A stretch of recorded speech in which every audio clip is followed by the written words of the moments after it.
Hey guys, welcome to my channel. My name is Dhanlakshmi Mirida और आज मैं आपके लिए लेकर आई हूँ Advanced Vocabulary Test. So इस टेस्ट में you will be given a sentence with a few words in red.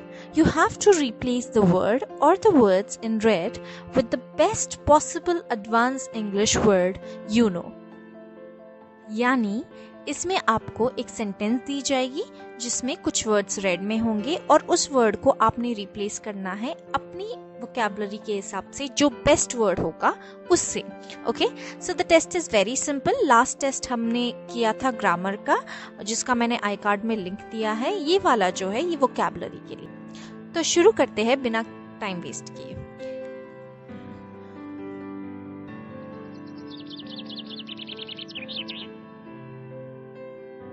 The first sentence is, my presentation was a complete failure. Everyone left before it was even finished. I was absolutely embarrassed. यहाँ पर complete failure को you have to replace with the best possible word that you know. So what can be that word? Here you can replace complete failure with the word debacle. अगर आपने debacle choose किया है तो give yourself 1 point. अगर आपने कोई और better word choose किया है you can put that in the comment section. I will tell you if it was correct or not. Here debacle is a word which means complete failure. So in case आप life में कोई ऐसा word refer करना चाहते हैं जहां पे आप कंप्लीट फेलियर बताना चाहते हो तो आप डिबैकल का इस्तेमाल कर सकते हैं. Let's move on to the next sentence. The judge cleared John from the crimes he was charged with. He was completely innocent.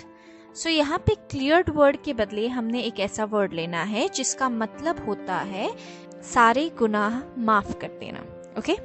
So here the word can be exonerated. Exonerated means to clear off charges. आप पे कुछ अगर इल्जाम लगा है उसको खारिज कर देने को exonerated कहते हैं. चलो let's move on to the next word. Drinking is a very harmful habit. Okay, so I'll tell you one thing. The word very is a very lazy word. Okay, आप ऐसे वर्ड्स का इस्तेमाल करना बंद कर दीजिए जहाँ पे आप very लगा के अपने इमोशंस को एग्जैजरेट कर रहे हैं. So drinking is a very harmful habit का आप रिप्लेसमेंट करके बता सकते हो Drinking is a very pernicious habit. Okay, pernicious मतलब something which is very bad. So you can simply say drinking is a pernicious habit. Let's move on to the next sentence. I was very hungry in the morning.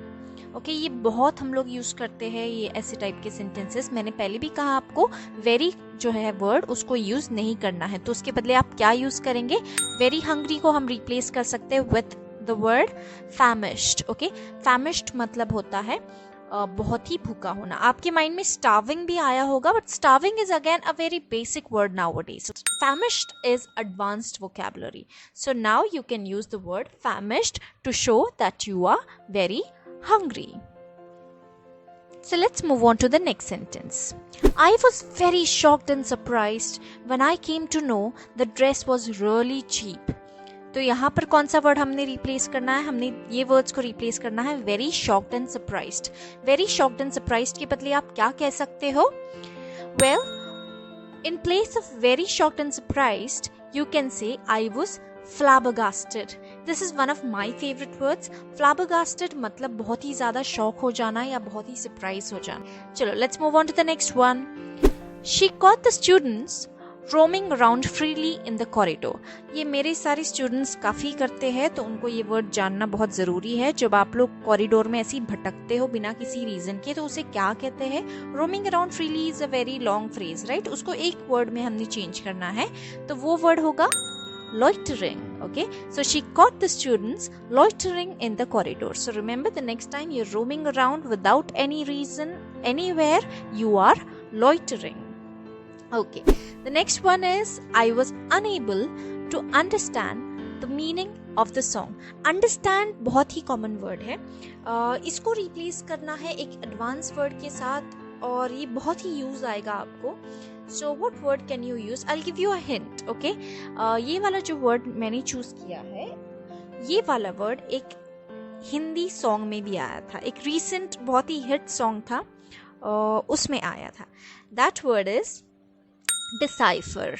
Okay, so I was unable to decipher the meaning of the song. Okay, ये कौन से गाने में आया था? गली boy का song था, असली हिप हॉप. उसमें बोलता है कि ओ क्या ओल्ड स्कूल हिप हॉप ले ले भाई, डिसाइफर करो, something like that.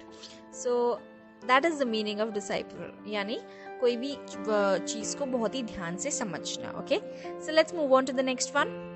We need to closely inspect the finer details. एकदम ध्यानपूर्वक इंस्पेक्ट करना, उसके लिए आप क्या यूज कर सकते हो? Well, the word that you can use instead of closely inspect is we need to drill down the finer details. यानी अगर आप किसी को एकदम ही गौर से एकदम ध्यानपूर्वक सॉल्व करते हो तो you will say drill down. Okay, the next one that is very common, we use it every time. We say let's begin, let's start. उसके बदले क्या एक एडवांस फ्रेज आप यूज कर सकते हो to give a good impression? You can say let's get the ball rolling. Let's get the ball rolling यानी चलो शुरू करते हैं. सो जनरली जब ऑफिस में मीटिंग होता है या कोई प्रोग्राम शुरू करना होता है तो you can use this word. You can say let's get the ball rolling. Okay, चलो, the next one that we have is the last one. The task she was given was the easiest. Okay, so अब आपको एक ऐसा word use करना है जो describe करे कोई चीज बहुत इजी हो. और अगेन ये बहुत ही कॉमन यूजेज में आता है.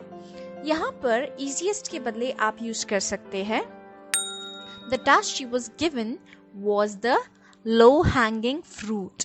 लो हैंगिंग फ्रूट यानी जो पेड़ होते हैं उसमें अगर आप देखोगे जो नीचे वाले जो फ्रूट्स होते हैं उसको तोड़ना बहुत ही आसान होता है, राइट, क्योंकि वो हमारी रीच में होता है. बट जो ऊपर होते हैं उनको तोड़ना मुश्किल होता है. तो अगर कोई काम, कोई भी चीज बहुत ही आसानी से हो सकती है तो उसे आप लो हैंगिंग फ्रूट कह सकते हैं. तो guys, with this we complete this video and you tell me the different words that you thought were correct. Mention that in the comment section. और अगर आपके सारे आंसर्स करेक्ट आए so ये भी आप मेंशन कर सकते हैं कमेंट सेक्शन में. और अगर आपको ये वीडियो अच्छा लगा तो बहुत अच्छी बात है. मिलते हैं नेक्स्ट वीडियो में. Till then have a nice time.